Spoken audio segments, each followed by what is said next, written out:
Terima kasih Mas Andi.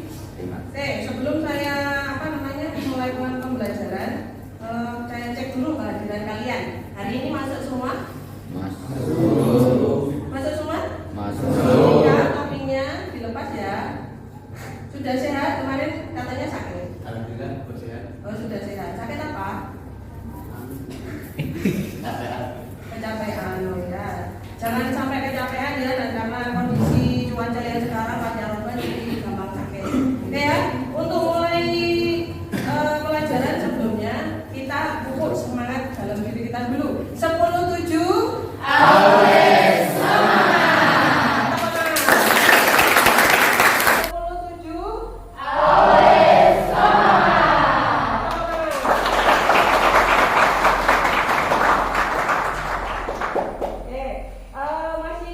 Masih ingatkah pelajaran minggu lalu? Masih. Apa pelajarannya?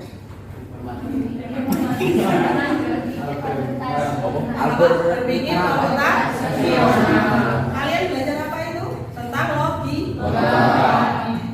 Ya, logika. Jadi kita berpikir sebagai komputer, jadi cepat dulu ya. Terus kemudian untuk hari ini kita mempelajari tentang algoritma dan pemrograman. Tapi sebelum ke pemrograman, saya konsepkan dulu ke algoritmanya.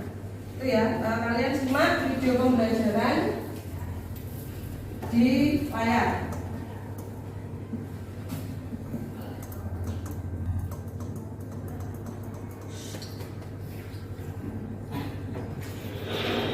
Pembelajarannya. Kalian simak baik-baik ya. Mendengar kata algoritma, sebagian besar dari kita akan beranggapan bahwa kata tersebut berhubungan dengan bahasa pemrograman, ilmu komputer, atau matematika. Iya, itu benar. Bahkan dalam kehidupan sehari-hari pun kita sering melakukan algoritma. Tetapi sebenarnya apa pengertian algoritma itu? Secara umum, pengertian algoritma adalah suatu urutan dari beberapa langkah logis dan sistematis yang digunakan untuk menyelesaikan masalah tertentu. Pendapat lain mengatakan definisi algoritma adalah proses atau serangkaian aturan yang harus diikuti dalam perhitungan atau operasi pemecahan masalah lainnya, terutama oleh komputer. Dengan kata lain, semua susunan logis yang diurutkan berdasarkan sistematika tertentu dan digunakan untuk memecahkan suatu masalah dapat disebut dengan algoritma. Biasanya algoritma digunakan untuk melakukan penghitungan, penalaran otomatis, serta mengolah data pada komputer dengan menggunakan software. Dalam algoritma terdapat rangkaian terbatas dari beberapa instruksi untuk menghitung suatu fungsi yang jika dieksekusi dan diproses akan menghasilkan output bauran pada kondisi akhir yang sudah ditentukan. Pencetus pertama algoritma. Dari video tadi kalian sudah tahu ya gambaran dari algoritma, gambaran dari pelajaran yang akan kita pelajari hari ini. Jadi algoritma itu bukan untuk pemrograman saja, tapi untuk kehidupan kalian sehari-hari juga. Apa tadi contohnya?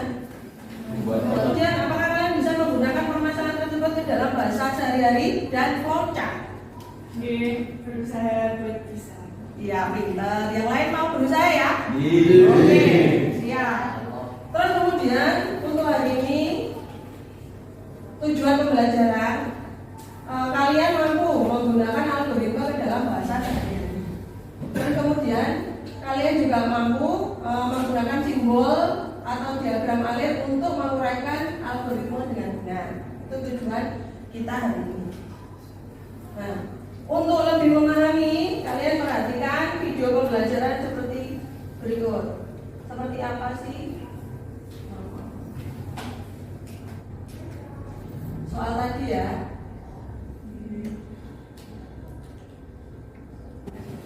Kita belajar dulu. Masih logika dan algoritma. Sebelum kita mulai pengertian dari logika dan algoritma, kita mulai dari sebuah pertanyaan awal. Nah, kira-kira di sini ada tiga kelinci. Maaf ya, Allah.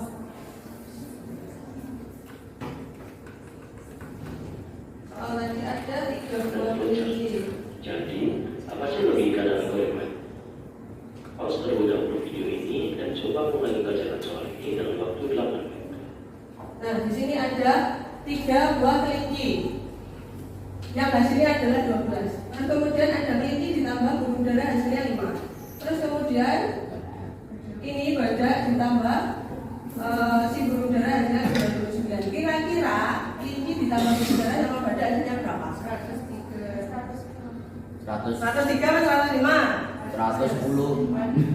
Coba kelinci 3 ditambah itu hasilnya adalah 12 kilo. Berarti dari sini 12 dibagi 3. Hasilnya kelinci ada 4. Terus kemudian di sini kalau kelinci 4, burung dara berarti berapa? 1. Berarti kelinci 4, burung dara 1. Di sini badak berapa? 9. Dikurangi 100. Ayo 100 dikurangi burung dara tadi berapa? Yang pertama untuk membuat algoritma adalah dengan yang pertama ada yang disebut dengan terminator yang berfungsi untuk menandai awal dan akhir dari sebuah proses. Simbol ini terdiri dari proses. Konten diawali dengan tanda apa ini? Ya, ini untuk memulai program, memulai kontennya start. Yang kedua ada yang disebut dengan simbol proses yang berfungsi untuk menandai proses yang dilaksanakan pada tahapan tersebut. Yang ketiga ada yang disebut dengan decision yang berfungsi Nah, ini untuk masukan atau inputan. Ada dua keadaan yang harus dipenuhi, yaitu ya jika dalam pengambilan keputusan menghasilkan keadaan benar atau tidak jika dalam pengambilan keputusan menghasilkan keadaan yang salah.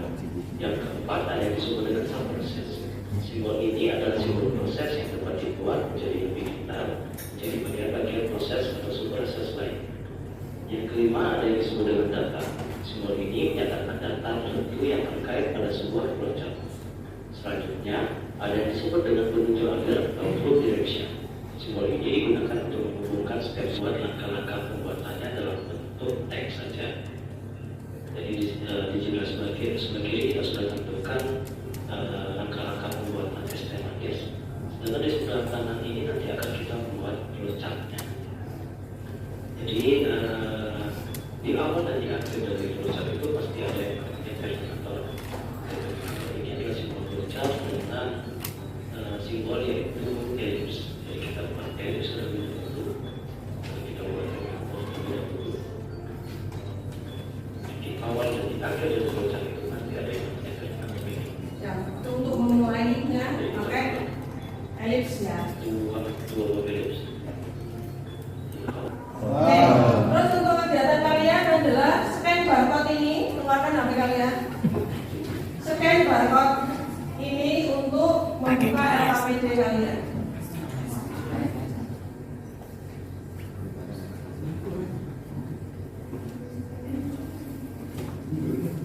Ini ya, scan barcode-nya.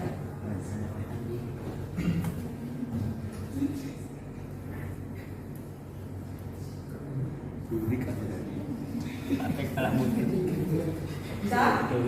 Ya. Oke.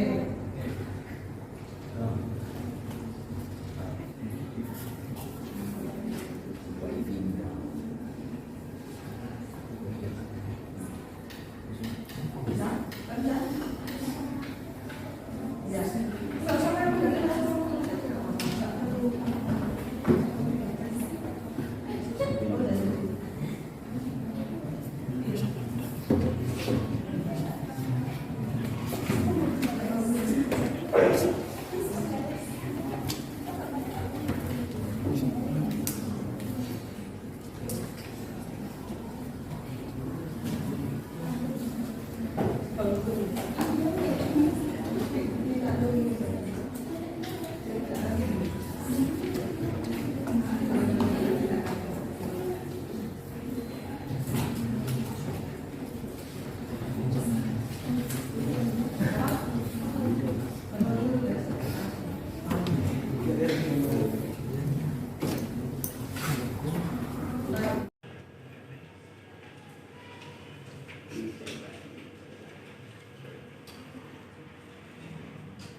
mengupas buah mangga.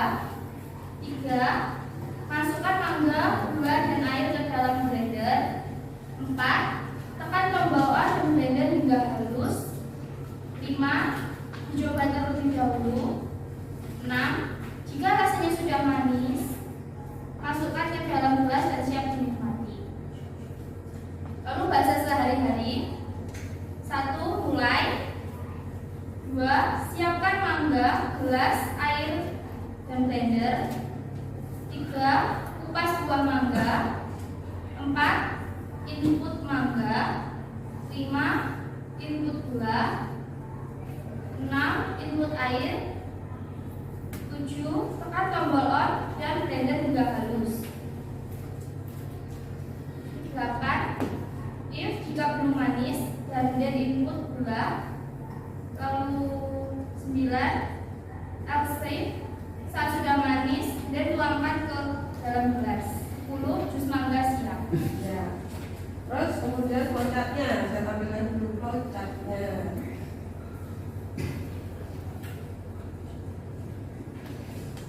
Nah, kalian koreksi ya flowchartnya dari ulang seperti ini. Yang bawah nggak ada ya? Apa sih? Nah, dari awal dulu. Gambarnya mulai, sudah betul apa betul? Di kanan kan? Kubus kita perlu memasukkan ukuran sisi kubus terlebih dahulu. Lalu kita dapat menghitung luasnya dengan rumus L isi kali isi. Jika sudah cetak luasnya akan dapat kita ketahui luasnya. Selesai. Flowchartnya? Flowchartnya nih. Nah, flowchartnya berarti dimulai dengan apa? Jadi kalau misalnya start, akhirnya terus kemudian di sini yang diinputkan hanya satu apa? Yang diinputkan hanya satu, bukan luas sisi, tapi apa? Sisinya. Jadi input apa ini? Sisi. Terus kemudian diproses. Simbolnya kotak, luas sama dengan sisi kali sisi. Terus kemudian hasil keluarannya adalah luas. Terus sudah betul apa salah? Sudah betul? Oke. Nanti diambil kan?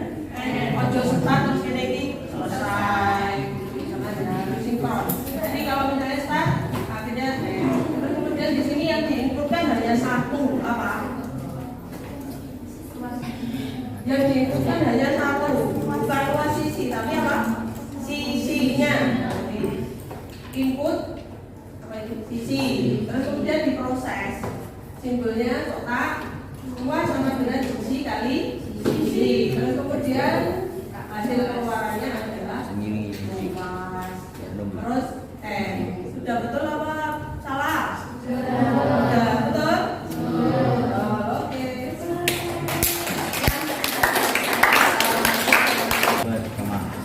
Kita apa namanya ini?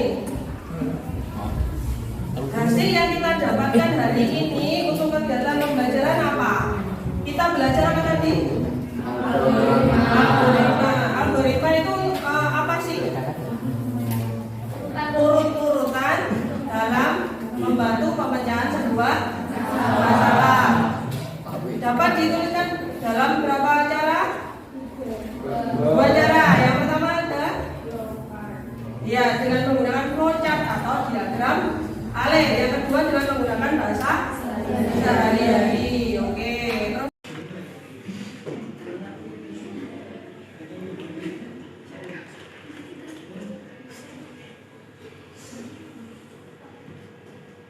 Nah, di dalam batok tadi nomor 1 soalnya Citono merupakan seorang ahli komputer yang sedang berusaha memecahkan suatu masalah mengenai luas bangun ruang. Ia mencoba menuliskan terlebih dahulu algoritma yang ia pikirkan agar lebih mudah ditulis dalam bahasa pemrograman nantinya. Ia dihadapkan dengan masalah menghitung luas permukaan sebuah kubus. Nah, tuliskan algoritma dari kasus di atas dalam bahasa sehari-hari, lalu buatlah diagram alirnya. Nah, terus kemudian soal yang nomor 2 adalah menuliskan algoritma membuat nasi goreng. Kalian pernah makan nasi goreng? Nah,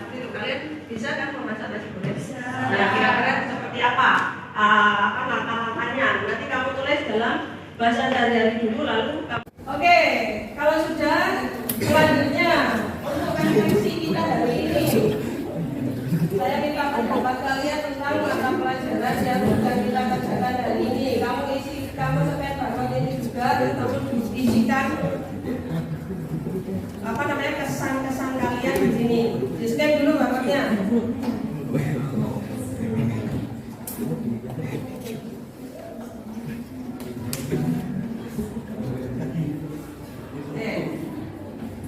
Kamu isikan apa adanya sesuai dengan pesan kalian untuk mata pelajaran hari ini. Susah apa enggak, terus apa menarik apa tidak pelajarannya, itu ya. Oke, baru selesai. Oke, karena waktunya sudah menunjukkan 11.45, jadi kita harus mengakhiri pembelajaran kita hari ini. Untuk kesimpulan kalian hari ini berarti apa? Ya, kalian bahagia mempelajari algoritma? Berarti algoritma itu tidak hanya untuk apa? Pemrograman saja, tapi bisa digunakan untuk kehidupan sehari-hari. Dengan cara apa tadi? Yang pertama? Kopi. Membuat kopi. Iya, tadi contohnya membuat kopi. Cara penulisannya tadi apa? Yang pertama dengan menggunakan bahasa sehari-hari. Yang kedua dengan menggunakan diagram alir. Oke, sip, pintar. Terus untuk minggu depan jangan lupa kalian pelajari bahasa pemrogramannya. Install di APK kalian bahasa pemrograman C++ ya. Ya, dicatat di bukunya masing-masing. Install bahasa pemrograman C++. Itu ya. Terus untuk hari ini sudah selesai apa namanya salah satu mimpin doa. Adik-adik sudah. Pigi. Siapa? Pigi. Oke. Pigi ayo dipimpin doa sebelum pulang. Teman-teman, mari kita siap. Mas Pigi ayo dipimpin doanya. Siap, bro. Doa menurut kepercayaan dan agama masing-masing. Doa mulai.